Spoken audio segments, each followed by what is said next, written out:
Chapter 21. On a cold, rainy afternoon, Theo was at his desk in his little office in the rear of Boone and Boone, and instead of doing his boring homework, he was kicked back in his old hand-me-down swivel office chair, watching the rain splatter against the window. Judge snored under his desk, inches from Theo's sneakers. At times the rain fell hard and the wind whistled against the roof. Then it slacked off and almost quit. He had been studying the rain and the wind for some time because his geometry was particularly boring. They were suffering through polygons, and his chemistry was quite dull.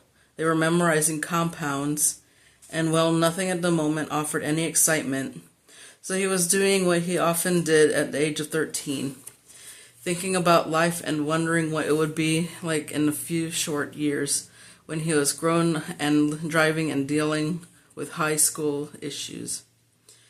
He even had a thought or two about college, but couldn't imagine the day when he was forced to leave home and go out into the world without his parents and his dog. He had already done a bit of research online and had yet to find college that allowed its freshmen to bring their dogs to school. But that was a few years away. He had more pressing issues at hand. A book report for English, a speech for government. The major was watching him closely and monitoring his merit badge progress. The guy had practically set a deadline for Theo to become an Eagle Scout. April Finmore's father had left home again for the umpteenth time, and her mother was still crazy. Theo was afraid she, April, might just run away and vanish forever. The hours passed and the sky grew darker, and Theo kept daydreaming. A soft knock on the rear door startled him and brought him back to life. Woody barreled in, shaking off rainwater. He was soaked. "Come in," Theo said. "I'm in, Theo, and I'm freezing. Give me your coat." Theo pulled his jacket off a wall hook and tossed it to Woody. "What in the world are you doing out in the streets in the rainstorm?" "Well, I'm not here just because I miss you. I can promise you that," Woody said as he put on the coat. Judge was awake and sniffing around Woody's ankles. Woody glanced at the open door and asked, "Can we talk?" "Sure." Theo got up, closed the door, and retook his seat. "This must be important." "It is. Tony and I just spent an hour with Rodney Wall. The guy's a creep. He fed us this line about buying into Garth's story of the gun. Wall wants Tony and me to help cover Garth's butt by saying the gun belonged to me, that Tony knew about it, that we offered it to Garth so that he could get us some more beer, which is all we wanted." "Your lawyer wants you to lie?" "Yes. He says that we need to go along with the story because Clifford Nance is tight with the prosecutor. What's his name? Jack Hogan. Right, Hogan. And that if we all tell the same story, we all take some of the blame, then we all get off light, including, of course, Garth." "That's terrible, Woody. You have never seen the gun before. Tell me about it." "The bad part is that Wall, our very own lawyer, and the one we're stuck with because we can't afford another one, wants us to take the deal. He kept calling it a good deal. He said Mr. Nance had pretty much worked out everything with Jack Hogan. We'll all get light sentences, and Garth will avoid a felony conviction, which will stay on his record forever and ruin his life in every way possible. You shouldn't have been there, Theo. You should have been there, Theo. It was pathetic watching our lawyer try to convince us to take a deal and lie about everything." "What did you say?" "I said no. Tony said no. Wall got ticked off at us for saying no.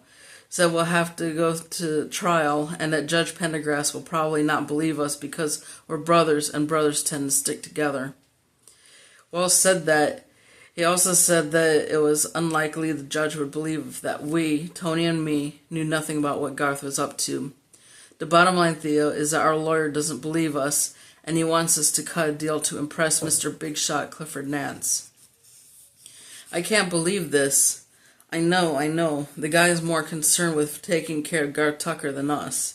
We have to get another lawyer, Theo. Can you represent us? I know you're only 13, but you do a better job than Wall. Sorry, come back in about 12 years.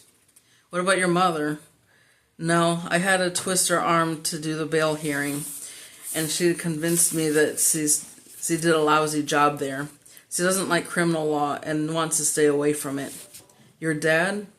Theo snorted. You'd probably get the death penalty. My dad hasn't seen a courtroom in decades. What about Ike? No license, same as me. I have an idea. Let's talk to the major. Tell him everything. He's worked with Wall before, and I bet he's not afraid to get in the guy's face. Woody had stopped shivering, though water still dripped from his hair and ran down his cheeks. I like it, he said softly. You gotta do something, Theo. Did Wall say what would happen if you and Tony got convicted? Yeah, that's the sick part. He said we would be sent to a juvenile prison for a long time. How scary is that, Theo? Our own lawyer trying to scare us with prison if we don't do what he says. What did you say? Tony got real mad, and he said if he was any good at being a lawyer, then we wouldn't get convicted because we were innocent. They exchanged words, things got pretty ugly, and he told us to leave. We're at war with our own lawyer. Let's go find the major. They found him at home. On the phone, he invited them over, and they rode their bikes through the rain. Luckily, he didn't live too far away. His home was a quaint bungalow in the center of town, an older house he and his wife had beautifully renovated when they retired to Strattonburg. The boys had been there before several times for scouting sessions and merit badge workshops. Miss Sludwig gave them towels and served them hot cocoa, which had never tasted better. After she disappeared, Woody retold the story of his and Tony's disastrous meeting with their lawyer. As always, the major listened carefully without comment until Woody finished. This is disturbing, he said. Theo, ever ready to join in a conversation, asked, If Woody tells this new story, isn't that perjury? The major replied, Of course it is. A false statement made under oath in court is perjury, which is another crime. It will only make matters worse, Woody. There's no way you can take the stand and tell this story. Oh, I'm not going to, Woody said.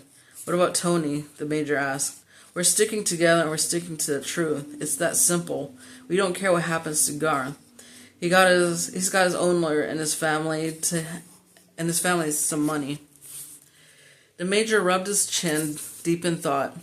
He was frowning and not pleased with what he was hearing. Theo interrupted things with, Shouldn't you report this to the judge? Major, tell him that this lawyer is trying to get his clients to lie in court. Maybe, but not right now. Let's see how things play out. Your trial is a week from Wednesday, so we have some time. Perhaps I'll meet with Rodney Wall and explain things to him.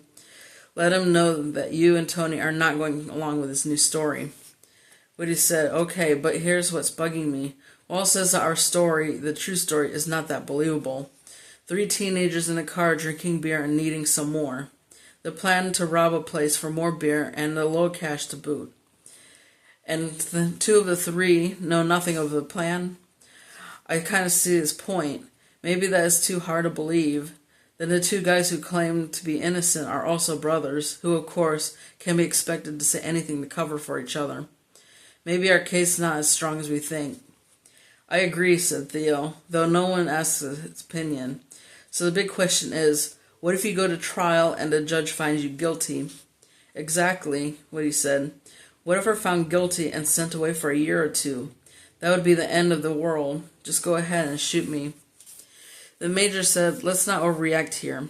I'll meet with Mr. Wall as soon as possible and let's see how that goes. I have a question, Theo said. If Woody and Tony decide to go along with the plan here and take some of the blame, what crime will they plead guilty to? I don't understand. The major smiled and said, Well, fortunately or unfortunately, there is no shortage of crimes in the books. I can see a deal where they would plead guilty to a misdemeanor, like malicious mischief or disorderly conduct, something like that. a lesser offense that would not lead to jail time and be removed from their records after they turn 18. Theo looked at Woody and asked, "Could you do that, Woody? Could you plead guilty if it meant no jail time for all three of you?" Woody gritted his teeth and said, "No way, I'm not guilty." Major Ludwig smiled and nodded his approval. And that's the end of chapter 21.